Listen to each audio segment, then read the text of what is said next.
Something is quietly damaging the blood flow in your legs right now. And most people above 60 years old have absolutely no idea it is happening. It does not announce itself with sudden pain. It does not show up on a basic blood test. It builds slowly, silently, and steadily, until one morning you wake up and your legs feel heavier than they used to. Your feet feel colder. Your balance feels slightly off. And you start thinking that this is just what getting older feels like. I am here to tell you that it is not. My name is Dr. Alina Serratia, and I have spent the last 4 years studying exactly how daily food choices affect circulation, leg strength, and physical stability in adults over 60. What I found during those 4 years completely changed the way I think about aging and movement. It also changed the way I eat. Because the answer to what is going wrong inside so many aging bodies is sitting right there in the kitchen. It is on the dinner plate. Wanneer er steen en naam onwijn. And in many cases, it is something that people genuinely believe is healthy. Before I get into the specific vegetables, I want you to understand something about what is happening inside your body as you get older. There is a process that researchers now call inflammaging. It is a word that combines inflammation and aging, and it describes the state of chronic low-grade inflammation that builds up inside the body over time. This is not the same inflammation you feel when you twist an ankle. That kind of inflammation is your body healing itself. Inflammaging is different. It is quiet. It is constant. And over years and decades, it slowly damages your blood vessels, your muscle tissue, and the delicate nerve signals that keep your balance sharp. When inflammation sits inside your blood vessels for years, those vessels begin to stiffen. They lose their natural flexibility. Blood cannot move through them as easily as it once did. And when blood flow drops, especially to the legs and feet, the consequences are very real. Muscles do not get the oxygen they need. Nerves become sluggish. The legs feel weak. The feet feel cold, even in warm weather. Climbing stairs becomes harder than it used to be. Standing up quickly makes you feel dizzy. These are not random signs of getting older. These are signs that circulation is being compromised. Now here is the part that took me almost 2 full years to fully appreciate. The foods that are causing the most damage are not the obvious ones.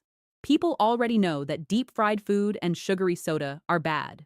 What they do not know is that some of the vegetables sitting in their refrigerator right now, vegetables they are eating because they believe those vegetables are good for them, are actively making inflammaging worse. They are spiking blood sugar, feeding inflammation, and quietly tightening those blood vessels a little more each day. I want to start with the most dangerous one, because it is also the most surprising. White potatoes are consumed in enormous amounts by adults in nearly every part of the world. They are boiled, mashed, baked, and roasted. They appear at dinner tables as a side dish that seems harmless and even filling. But when I looked at the data and compared the dietary habits of older adults with poor circulation against those with strong circulation and good leg strength, white potatoes appeared again and again on the wrong side of that comparison. The reason comes down to something called the glycemic index. This number tells you how quickly a food raises your blood sugar after you eat it. White potatoes have one of the highest glycemic index scores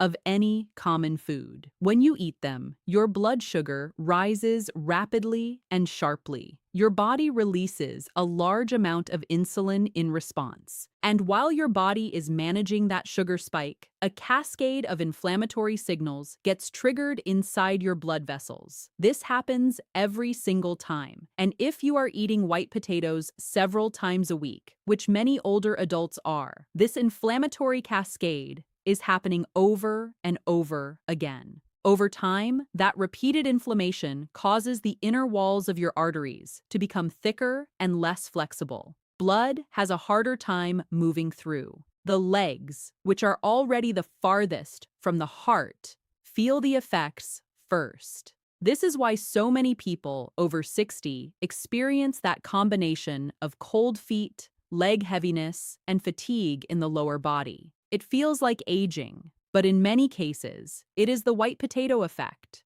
repeated quietly at the dinner table for years. The second vegetable I want to talk about is corn. Now, corn has a reputation as a natural food, a simple vegetable that has been eaten for generations. But the corn that most people are eating today is very different from the corn that grew in small gardens centuries ago. Modern processed corn, whether it is corn chips, corn flour, canned corn syrup added to packaged foods, or even large amounts of plain corn on the cob eaten frequently, carries a significant inflammatory burden. Corn has a high glycemic index on its own, which already makes it problematic for blood sugar and inflammation. But there is something else about corn that makes it particularly concerning for older adults. It is very high in a type of fat called omega-6 fatty acids. Your body needs some omega-6 fat. But when the ratio of omega-6 to omega-3 fat in your diet becomes too imbalanced, which happens when you eat a lot of corn and corn-based products, it pushes your immune system toward a state of chronic inflammation. That inflammation affects your nerves, your circulation, and the muscles in your legs. During my 4 years of research, I consistently found that older adults who consumed high amounts of corn-based foods had more complaints of tingling in the feet, poor circulation in the lower legs, and difficulty with balance compared to those who kept corn consumption low. The connection between corn and nerve function is something that does not get discussed nearly enough, and I believe it deserves much more attention in conversations about healthy aging. The third vegetable on the list that I want to address carefully is raw tomatoes. Let me be clear that this one has nuance to it, and I do not want to cause unnecessary alarm. Tomatoes contain beneficial nutrients. Cooked tomatoes especially contain a powerful antioxidant called lycopene, which has real protective effects. However, raw tomatoes eaten in large amounts can be problematic for a specific reason that affects many older adults. Raw tomatoes belong to a plant family that contains natural compounds, which, in some people, trigger a low-level inflammatory response in the joints and small blood vessels. For younger adults with robust immune systems, this rarely causes noticeable problems. But for adults over 60 who already have inflammaging working against them, regularly eating large amounts of raw tomatoes can worsen joint stiffness and add to the inflammatory burden on the circulatory system. If you have ever noticed that your knees or ankles feel more stiff on days after you have had a large tomato salad, this could be why. The good news is that cooking tomatoes significantly reduces this effect. The heat breaks down the problematic compounds while preserving the beneficial ones, including lycopene. So I am not telling you to remove tomatoes from your life. I am telling you to be mindful of raw tomatoes in large quantities and to favor cooked tomatoes whenever you can. That small shift can make a measurable difference in inflammation levels over time. Now, I want to move into the part of this conversation that I genuinely love, because this is where the real transformation begins. There are vegetables that do the opposite of everything I just described. They do not damage blood vessels. They heal them. They do not spike blood sugar and trigger inflammation. They calm it down. They do not restrict circulation. They actively open it up. And the first one on this list is nothing short of extraordinary for anyone who struggles with leg weakness, cold feet, or poor circulation. Beets are one of the most powerful circulation-boosting foods on the planet, and the science behind why they work is fascinating. Inside the body, beets are converted into a molecule called nitric oxide. Nitric oxide is a natural signal that your body uses to relax and widen the walls of your blood vessels. When blood vessels widen, blood flows more freely. More oxygen reaches the muscles in your legs. More warmth reaches your feet. More nutrients reach the small nerves that control your balance and coordination. In the 4 years I spent researching this topic, I saw consistent patterns in older adults who added beets to their diet regularly. Within weeks, many of them reported warmer feet, stronger legs during walks, less fatigue when climbing stairs. These were not people who changed their entire diet overnight. They simply added beets. That one change began shifting their circulation in the right direction, and the research backs this up. Studies have shown that the nitric oxide boost from beets can improve blood flow to the legs, lower resting blood pressure, and improve physical endurance in older adults. You can eat beets roasted, steamed, juiced, or added to soups. The key is consistency. Your body needs a regular supply of the compounds in beets to maintain elevated nitric oxide levels. A single serving once a week will not produce dramatic results, but adding beets to your daily routine, even in modest amounts, can begin to noticeably shift how your legs feel within the first couple of weeks. The second protective vegetable that I recommend without hesitation is kale and other dark leafy greens in the same family. I know that some people find kale intimidating or unpleasant, but once you understand what it is actually doing inside your aging body, I think you will find it much easier to make room for it. Kale works on several fronts at once, and that is what makes it so valuable for adults over 60. First, kale is rich in vitamin K, a nutrient that plays a direct role in preventing calcium from depositing inside your artery walls. When calcium builds up inside arteries, those arteries become stiff and narrow. Blood cannot flow through easily. This process, known as arterial calcification, is one of the major contributors to poor circulation in older adults. Vitamin K essentially tells calcium to go to your bones, where it belongs, instead of settling into your blood vessels. Getting enough vitamin K consistently is one of the most underappreciated strategies for protecting circulation as you age. Beyond that, kale contains a group of anti-inflammatory compounds that directly reduce the inflammaging process I described earlier. These compounds work at the cellular level, calming down the immune signals that cause chronic vessel damage. At the same time, kale supports brain health and helps preserve the nerve connections that control muscle coordination and balance. When your brain can communicate clearly with your leg muscles, your balance improves. Your reactions become faster. Your risk of an unexpected fall drops significantly. Steaming kale for just a few minutes makes it much easier to eat and actually helps your body absorb certain nutrients more effectively. You can add it to soups, stir it into eggs in the morning, or blend it into a smoothie where the flavor becomes almost undetectable when combined with fruit. The method does not matter nearly as much as the consistency. A daily portion of kale is one of the most powerful things a person over 60 can do for their long-term circulation and physical stability. The third protective vegetable is sweet potatoes, and this one is especially important because it serves as a direct replacement for white potatoes. Everything that makes white potatoes harmful, sweet potatoes counteract.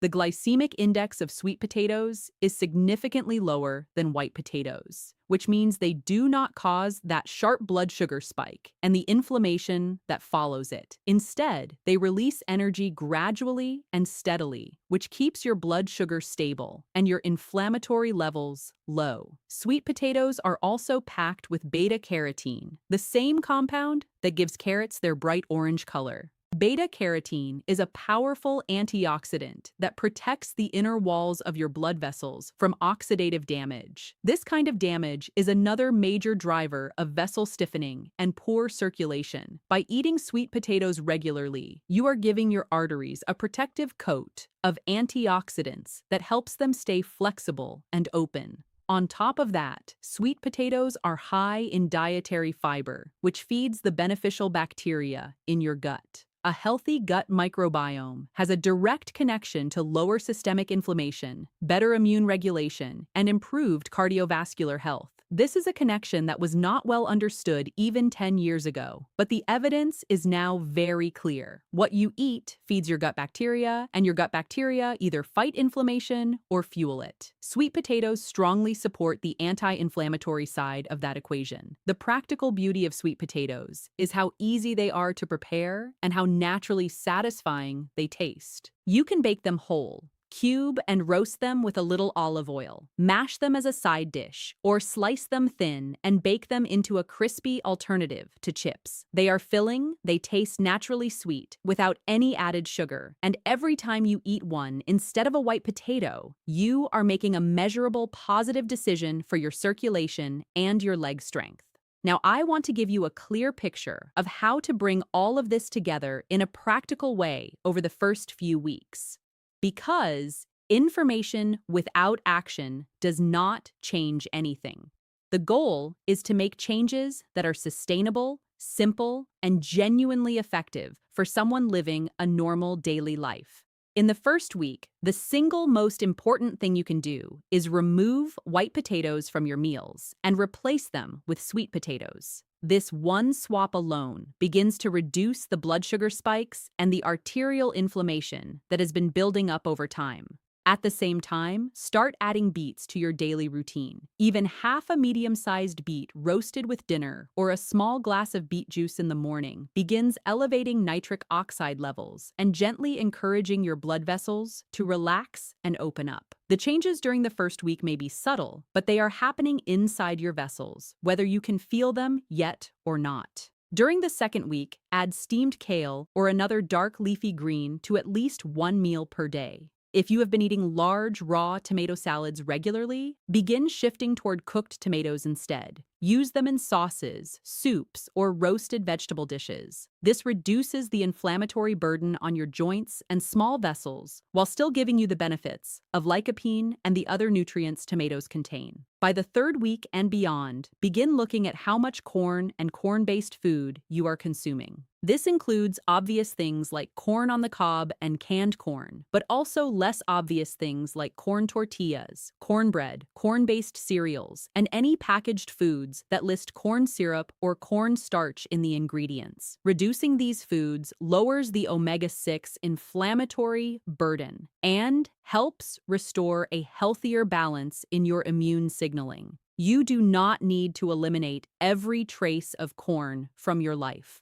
but reducing it meaningfully will make a real difference in how your legs and circulation feel over the following weeks. What I want you to understand above everything else is that the changes happening in your body right now are not inevitable. The weakness, the coldness, the instability, these are not simply the price of getting older. They are largely the price of an inflammatory environment inside the body, and that environment is significantly shaped by what you eat every single day. You have more control over this than you have likely been told. 4 years of research, dozens of consultations, and careful observation of how real people in their 60s, 70s, and 80s respond to these dietary changes have convinced me completely. The people who make these shifts consistently do not just feel better in their legs. They feel more confident walking. They feel steadier on stairs. They feel warmer in their feet during the winter months. They report better energy in the afternoon. They tell me that they feel more like themselves again, more capable, more present in their own bodies.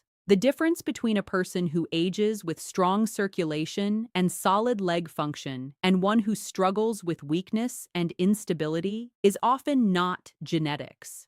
It is not medication. It is the daily, consistent, quiet choices made at the dinner table.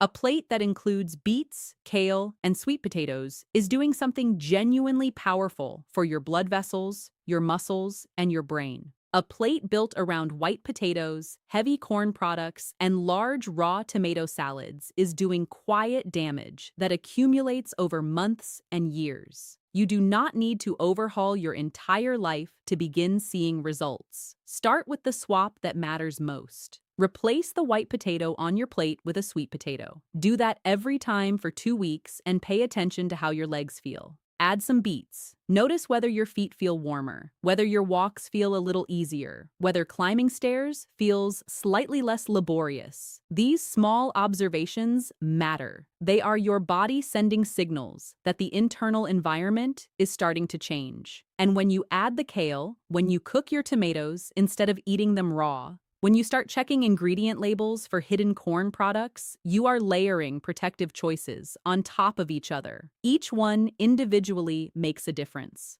Together, they begin to systematically reduce inflammaging, restore vessel flexibility, improve blood flow, and support the kind of muscle and nerve function that keeps you steady, strong, and independent well into your later years. The goal is not perfection. The goal is consistency. One good meal does not transform circulation. 100 good meals, chosen with awareness over the course of a few months, absolutely can. Your blood vessels respond to what you feed them. Your leg muscles respond to what your circulation delivers to them. Your balance responds to how clearly your brain and nerves can communicate with your lower body. All of that starts with the plate. You are not too old for this to make a difference. That is perhaps the most important thing I can leave you with today. The research is clear that dietary changes produce measurable improvements in circulation and physical function even in adults in their 70s and 80s. The body retains a remarkable ability to respond and adapt when you give it what it actually needs. The damage that has accumulated is real, but it is not permanent. The direction can change. Start today with the one swap you can make right now. Look at what is on your plate tonight and ask whether it is helping your blood flow toward your legs or working against it. That single moment of awareness, repeated consistently, is where real change begins. Your circulation, your strength, your stability, and your independence over the years ahead are all worth that one quiet question at the dinner table.